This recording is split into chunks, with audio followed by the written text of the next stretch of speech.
Hi, welcome back to Paper Napkin Wisdom. This is Edge of the Napkin, episode number 11, where we explore ideas that are on the edge of the napkin, moving from ideas to action.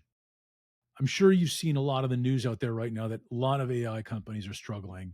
And today we're going to talk about when your future bet becomes today's proving ground, when this idea of make believe, this vision that you have, gets confronted by reality. And have you ever noticed how easy it is to believe in the next big thing, how the new wave rolls in, and suddenly we're all standing on the shoreline with surfboards, convinced that this is the one that's going to carry us straight off into the horizon. We tell our stories like rising tide lifts all boats, and we believe them. We chase the tide. We chase that feeling. We chase the momentum that says, this is it. This is the one. And here's what happens next: the tide shifts, the water gets choppy, and we realize something quietly uncomfortable, that not all boats float the same way when the current changes. Right now, that's what's happening in the world of AI and tech. Markets are pulling back. The big hype, the gold rush, is being tested. Investors, entrepreneurs, and dreamers all are facing that inevitable moment when innovation meets reality. And the story goes something like this: AI became the new electricity. Everybody wanted in, capital flooded in, startups exploded overnight. Every company rebranded itself as an AI company. And the narrative, the one we all love, is the future is here. Except now, it isn't as clean, is it? Because what happens when your future bet becomes today's proving grounds? When investors stop rewarding potential and start asking for performance. When customers stop being impressed by the acronym and start asking for outcomes. Well, that's when teams realize that building for hype feels different than building for value, and they start looking for value. That's when the real work begins. That's when leadership starts. I want you to imagine something for a moment. You walk into a room filled with mirrors. Each one reflects a slightly different version of you: the visionary, the operator, the risk taker, the caretaker, the dreamer. For a while, it's beautiful. Every reflection sparkles with potential. Every angle catches light in just the right way. And then the lights flicker, and suddenly you're left standing in a room full of reflections that don't quite feel right anymore. The one that looked bold looks anxious. The one that looked confident now looks tired. The one that looks visionary now looks uncertain. And that's what happens when a narrative breaks, when the illusion of endless growth collides with the truth of sustainable value. It isn't new, it's cyclical. We've seen it before: dot coms, crypto, NFTs, now AI. Every cycle begins with unbridled expansion, the blue ocean moment. Everybody sees open water and rushes in. But then comes the red ocean, when competition, noise, clutter, and greed cloud the water.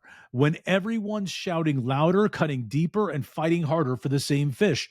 And in that red water, something beautiful happens. The ones who survive are the ones who remember what business is really about. It's about helping people, it's about solving problems that matter, it's about adding value, not extracting it. So, see, the funny thing about hype cycles is they feel really good. They trigger something in us: hope, momentum, fear of missing out, FOMO. It's intoxicating. And as entrepreneurs, we love the hit. It feels juicy. We love the energy, the early adopters, the buzz, the love, the unbridled love without condition, the belief that we're ahead of the curve, that we've got something special, that this is it. And what happens when that buzz fades, when the markets shift? Trend cools and the easy money moves on. That's when we discover what's underneath. That's when we see if we've built something that actually lasts, if our intent was aligned with who we really are. Because when the noise dies down, there's only one question left: did you build something valuable? Not valuable in the pitch deck sense, valuable in the human sense. Does what you do make life better, easier, or more meaningful for someone. Because here's the thing, profit follows contribution, always, every time. And that's not philosophy, it's physics. When you create value, energy moves toward you. When you extract value, energy resists you. It's why some companies feel magnetic. People just want to be around them. People want to work with them, work for them, work around them, just be around them, own them. And others feel repellent, like they're always chasing, selling, convincing, pushing, storytelling. The best ones, they don't chase, they attract. They attract talent, they attract customers, they attract opportunity. And that attraction is rooted in one thing: authentic value creation. You know, when people say a rising tide lifts all boats, they forget to mention that when the tide goes out, you see who built their boat on sand. There's another saying I love: pigs get fat and hogs get slaughtered. In good times, everyone eats. In bad times, you see who is feasting too much on an illusion. And maybe you've heard easy come, easy go. The bigger they are, the harder they'll fall. All different ways of saying the same truth. What rises fast often falls faster. The antidote: ground yourself in value. Because when you do, you stop being reactive. You stop playing the game of catch up. You stop measuring yourself against the noise and start aligning yourself with purpose. And that's what separates hype builders from value builders. Hype builders seek validation, value builders seek contribution, helping people. The first group needs the spotlight, the second group creates the light. And let's go deeper for a second, because it isn't about markets or money, it's about energy and emotion. Every business, every brand, every team runs on emotional fuel, on emotional connections. It's not just what you do, it's how it feels to do it. And think about your own work. How do you feel about it when you talk about it?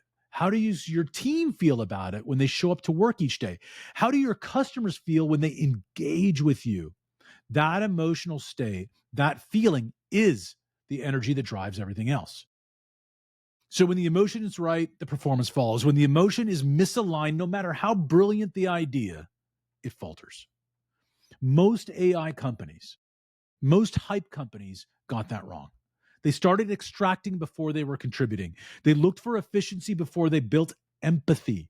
They tried to optimize before they understood. It's like building a skyscraper without pouring the foundation first. You can't skip that step, not if you want it to stand, and not if you want it to stand when the ground gets a little shaky.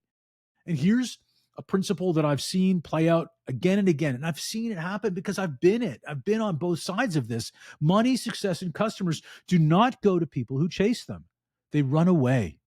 Money and success go to where they are safe, where they are welcome, where they are invited. It's like oxygen. You can't grab it, but when you breathe deeply, it fills you. You can't demand it, but when you open up, it flows in. And that's how energy works in business too. When you operate from fear, scarcity, and pressure, it repels. When you operate from clarity, contribution, and care, it attracts. So if the market feels like it's turning on you, maybe the question isn't what's wrong with the market. Maybe it's what signal am I sending? Maybe it's because the markets are mirrors. They reflect what's inside. If you're grounded in value, the reflection shows growth, even in decline. If you're grounded in hype, the reflection shows fear, even in expansion. So let's talk about simplicity for a moment, because when things get complicated, simplicity wins. When everyone else is spinning complexity, the leaders who clarify, simplify, who make things feel obvious, they rise. Simplicity is magnetic because it creates certainty in uncertain times. It cuts through noise, it builds trust, and simplicity is not the same small thinking. It's not the same as small thinking. It's clarity of purpose. It's the discipline to say, this is what matters most in all of the noise. For AI companies and for every entrepreneur right now, that's the real challenge: to strip away the illusion, the jargon, the we're changing the world fluff, and come back to a single clean statement. What value do we actually create in the world? What actual value do we give to our customers? to our teams, and to ourselves. Now, what we hope to create someday, not not what we hope to create someday, not what our investors want us to say, what we actually do for people right now, because that's the anchor. That's what keeps you steady when the tide goes out. So here's the part that most people resist. When the story changes, you have to change the storyteller. You can't tell the same story that worked in the boom and expect it to work in the pullback.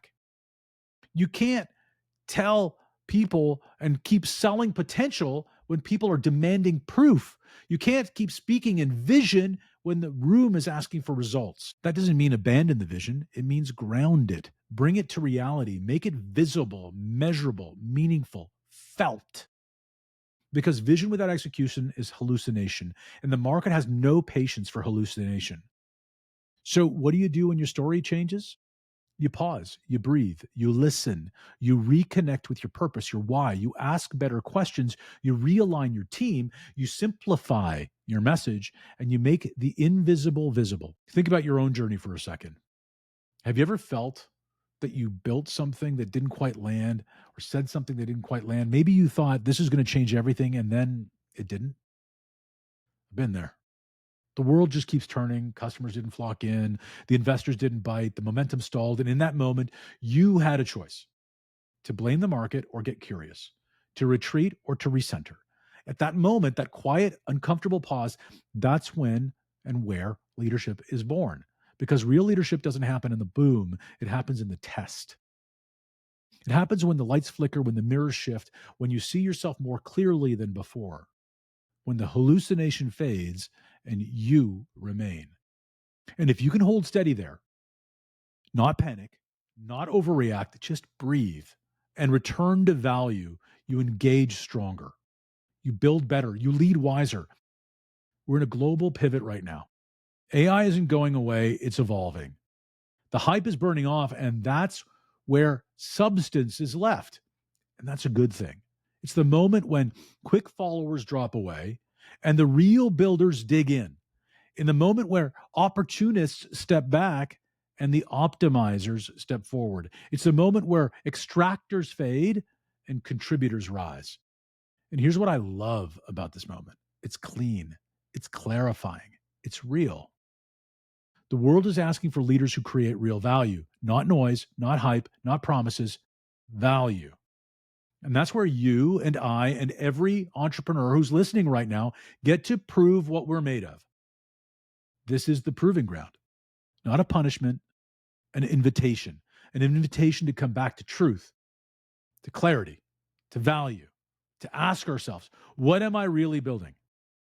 Why does it matter? Who does it help? What does it make possible? What does it make easier? What does it make automatic? And when you can answer those questions simply and clearly, everything else starts to align. Your team believes, your customers feel it, your results start to flow. It's not magic, it's alignment. It's the natural result of getting real. So let's go back to energy again, because this is where action meets the napkin. When you recenter, you shift energy from panic to presence, from fear to focus, from hype to heart. And people feel that. They don't just hear your words, they feel your intention. They don't just see your product, they can sense, they can feel your purpose. They don't just buy what you sell, they believe in what you do. And that's why value is the ultimate strategy, because it aligns intention and action. It aligns belief and behavior. It aligns you with the people who matter most. And alignment creates momentum. It's what turns effort into ease. It's what turns a proving ground into a launch pad. So let's make it practical. If you're feeling the market shift under your feet, here are three questions that bring yourself back into center. Where am I adding real value, not just noise? Strip away everything that's performative and focus on contribution. What does simplicity look like in my world right now? What's the smallest, cleanest, and clearest action that would move the needle? And how can I make my people, my team, my customers feel safe, seen, and supported? Because energy flows where trust grows. Answer those questions honestly, and you'll know exactly where to go next. When high expectation innovation collides with reality, you have two choices: to mourn what was or lead what's next. And what's next always belongs to the ones who center around value, the ones who build slowly, deliberately, with care, the ones who aren't seduced by noise and are grounded by purpose, the ones who measure success not by how loud it looks, but but how deeply it helps. So maybe this week, your napkin is simple. Write these three words: value, simplicity, contribution.